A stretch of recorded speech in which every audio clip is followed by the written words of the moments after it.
كلنا بنعرف متبل باذنجان وقسم بيعرف متبل افوكادو، بس انا سويت برضو متبل باذنجان مع متبل افوكادو وحطيت عليه سلطة. شوفوا ليه الجمال هذا.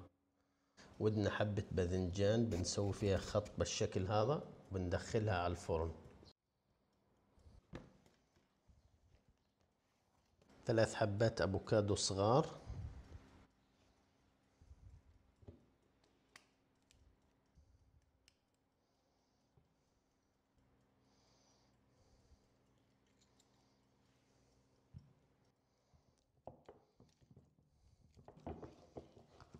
هرسنا الافوكادو.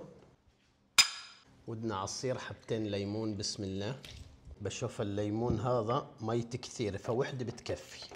على راس الملعقة كمون، ملعقتين طحينة، تقريبا برضو ملعقتين زيت زيتون، ملعقتين زبادي، ملح،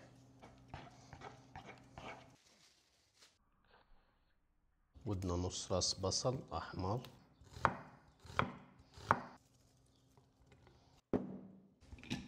ودنا حبتين بندورة برضو، برضو شوية فلفل حار،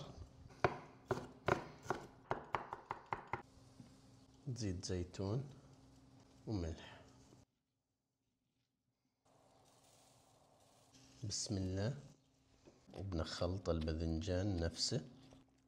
شوفوا لي بعد ما حركناه كويس كذا ده الملح.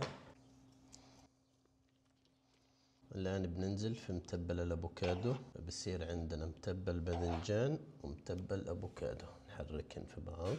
ننزل في السلطة بالشكل هذا. بسم الله. هذا فن مش أكل.